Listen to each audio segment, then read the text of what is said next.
हरिओम। तेरी मेहरबानी का है बोझ इतना, a bhajan that expresses the state of a seeker who has transformed into a devotee after getting the blessing of satsang and deeply realizing how full of grace, mercy and kindness God has been in the form of a true guru. The realization is so deep that tears of gratitude and tears of reverence are flowing, along with a bit of a regret that I took so long to understand the glory of God. It's an expression of humility, gratitude, and reverence towards the divine, acknowledging one's own shortcomings while cherishing the infinite grace bestowed upon us by God. It's the Guru's wisdom and spiritual knowledge that makes us realize how wrong we have been all along. And even after getting the gift of spiritual knowledge, we fall short of implementation due to our own inner enemies and self-created obstacles. तेरी मेहरबानी का है बोझ इतना कि मैं वो उठाने के काबिल नहीं हूँ। मैं आ तो गया हूँ तेरे दर पे, लेकिन इसी दर पे आने के काबिल नहीं था. Your infinite grace feels like such a heavy burden, O my Guru, that I am not capable of carrying it.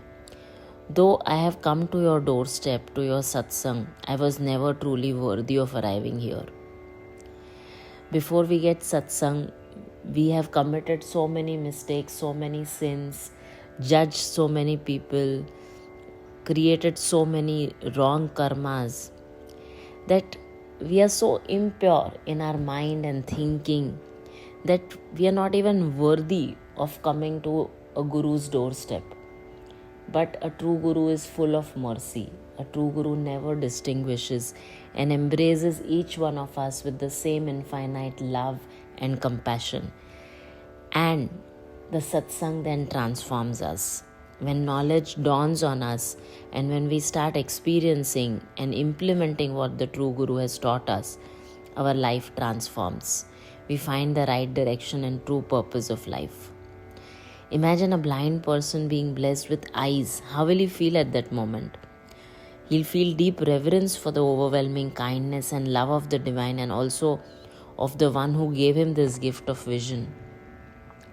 It's the same feeling a seeker on the path experiences, and that moment of realization is full of deep love, gratitude, and reverence for the Guru.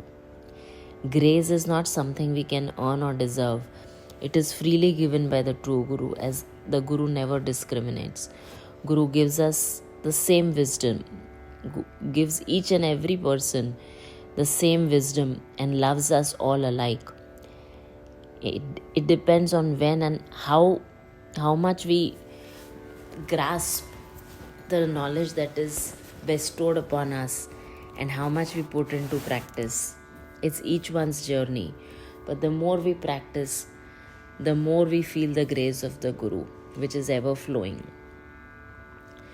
तेरा नाम हरगिज जुबां पे न लाया, ज़माने की चाहत में खुद को मिटाया. तलबगार था ना, मैं वफादार था ना, तुझे मुँह दिखाने के काबिल नहीं था. I never uttered your name, never praised you and your glory. As I was lost in the desires of the material world, I almost destroyed myself, being pulled by illusionary material pleasures. I was neither seeking you nor loyal to you, O my Guru. And I was unworthy of even facing you. And still you embraced me every single time. You had so much patience always, even though it took me so long to be a true seeker and to be able to cultivate interest and curiosity on this path in order to understand the depth of who am I, the spiritual knowledge, my connection with the divine, to know your glory, O my Guru, to practice and implement all that I learned from you. It took me so much time to come to this stage. I made so many mistakes and sins until then, and still you gave me so many chances to rectify my mistakes and move forward. I judged you, I doubted satsang, I doubted my well-wishers, my Kalyan Mitras, all of whom have been only working for my spiritual growth, all of you. But I never really understood. Oh my Guru, you only have made me realize this truth, and now I am indebted to you. for making me understand the glory of your wisdom, to feel the depth of your love and compassion, and the various forms that you have come in to protect me, to take care of me, to show me the light and make me achieve what I'm here for. Oneness with the divine, discovery of who am I, the self-realization, liberation from birth-death cycle. ये माना के दाता तुम हो कुल जहाँ के, तुम हो दाता कुल जहाँ के, मगर झोली कैसे मैं फैलाऊँ आके। जो पहले दिया है वही कम नहीं है, उसी को उठाने के काबिल नहीं हूँ। With spiritual realization, I wholeheartedly accept that you are the giver of everything in the world, O Lord. Yet, how can I extend my hands and beg before you? How can I extend my hands in prayer? What you've already given me is more than enough. I am unable to carry even that. A true Guru gives us such wisdom that we experience deep abundance, infinite love, overflowing joy within us as we meet the divine within. And this feeling is unexplainable. It truly feels we are the creators as we are one with the Creator, and there is nothing left to be attained. And this blessing makes us desireless, and we wonder, what more can I ever ask for from God? He has given me everything, more than what I can even accommodate or carry with me. This is a stage of realization when we hesitate to ask for more blessings, ask for anything from God, feeling overwhelmed by what has already been received. It's a stage of deep gratitude and realization that true fulfillment does not lie in acquisition, but it is in contentment and acknowledgement of divine generosity. तुमने अदा की है मुझे जिंदगानी, मगर तेरी महिमा अभी मैंने जानी। कर्जदार हूँ मैं तेरी दया का, ये कर्जा चुकाने के काबिल नहीं हूँ। O my Guru, you have gifted me a new life. My parents gave me birth, a janam, but you gave me true life, a jivan. But I have only now understood this. I have only now realized your greatness and your glory. I am indebted for your mercy, and I am unfit to repay this debt. What a true Guru gives us in the form of divine compassion is like a deep spiritual debt which we can never repay. But we can always spread the word of God, the vachans and teachings of the Guru, and in some way start contributing to the spiritual path in the smallest of the ways. And all of this makes the Guru bless us even more. The Guru feels that we have fulfilled his purpose, his mission, as we've got the light and now we are radiating that light to the entire world. And this is a transformational journey of recognizing one's unworthiness as a human and seeking ways to honor divine love by contributing on the spiritual path. तमन्ना यही है कि मैं sir झुकाऊं, तेरी महिमा जी भर के एक बार गाऊं। सिवाय दिल के टुकड़ों के है मेरे सतगुरु, सिवाय प्रेम के आंसुओं के है मेरे सतगुरु, मैं कुछ भी चढ़ाने के काबिल नहीं हूँ। My only desire now, O my Guru, O my true Guru, is to bow down my head in surrender to you, is to sing your praises wholeheartedly each day, every moment. Apart from the pieces of my broken heart, O my Sadguru, my broken heart which you have repaired and made it beautiful, apart from my heart and the beautiful pieces that have kind of come together, apart from my heart and my tears of love, I have nothing worthy to offer. This is a sign of a true surrender, offering the pieces of one's heart and tears of pure love to the Guru. It means a promise to the Guru that I will now walk on the spiritual path as per your guidance and as per the will of God. And this surrender fulfills us, makes us lighter, and connects us deeply with the divine within. It reinforces that even when we feel empty-handed, our sincere love and devotion are the most valuable gifts that we can ever offer to God, to the true Guru, to the fellow seekers, to the lovers of God and our Kalyan Mitras. Stay in surrender, and let's always remember the overflowing grace of the true Guru and how indebted we are to the Guru for giving us the light of knowledge, transforming our lives by removing the darkness of ignorance forever. तेरी मेहरबानी का है बोझ इतना कि मैं वो उठाने के काबिल नहीं हूँ.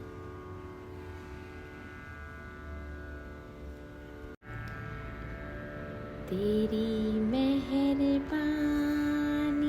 का है बोझ इतना कि मैं वो उठाने के काबिल नहीं हूँ. तेरी मेहरबानी का है बोझ इतना कि मैं वो उठाने के काबिल नहीं हूँ. मैं आ तो गया हूँ तेरे दर पे, लेकिन इसी दर पे आने के काबिल नहीं था. मैं आ तो गया तेरे दर पे, लेकिन इसी दर पे आने के काबिल नहीं था. तेरी मेहरबानी का. तेरा नाम हरगिज़ ज़ुबां पे न लाया, ज़माने की चाहत में खुद को मिटाया. तेरा नाम हरगिज़ ज़ुबां पे न लाया, ज़माने की चाहत में खुद को मिटाया. तलबगार था ना मैं वफादार था, तलबदार था ना मैं वफादार था ना. तुझे मुँह दिखाने के काबिल नहीं था. तेरी मेहरबानी का है बोझ इतना कि मैं वो उठाने के काबिल नहीं हूँ.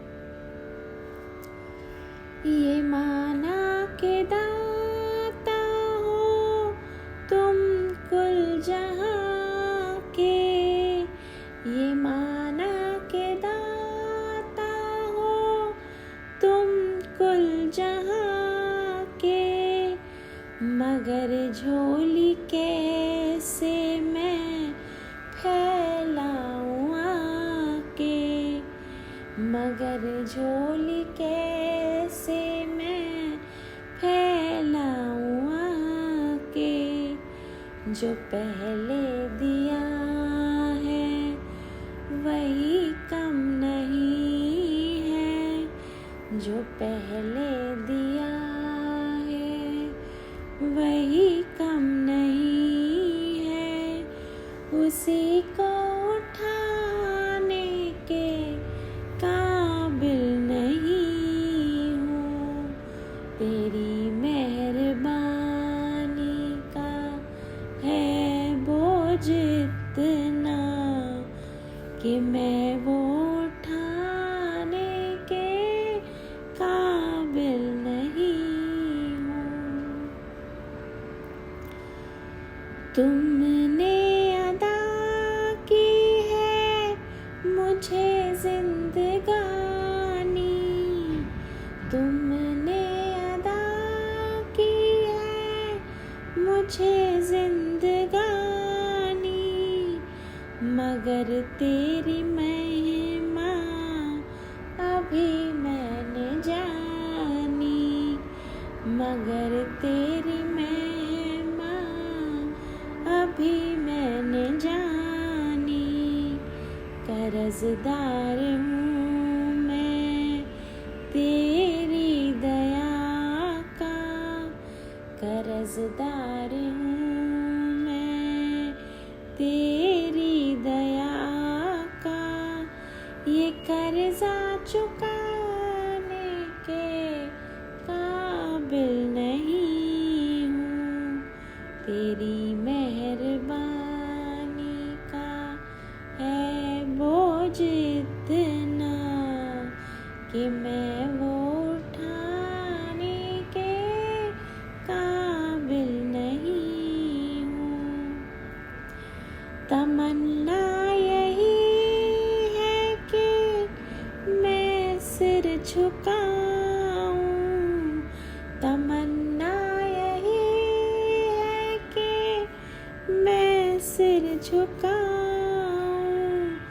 तेरी महिमा जी भर के एक बार गाऊं, तेरी महिमा जी भर के एक बार गाऊं, सिवाय दिल के टुकड़ों के ए मेरे सतगुरु, सिवाय दिल के टुकड़ों के ए मेरे सतगुरु, मैं कुछ भी चढ़ाने के काबिल नहीं हूँ, सिवाय प्रेम के आंसुओं के ए मेरे सतगुरु, सिवाय प्रेम के आंसुओं के ए मेरे सतगुरु, मैं कुछ भी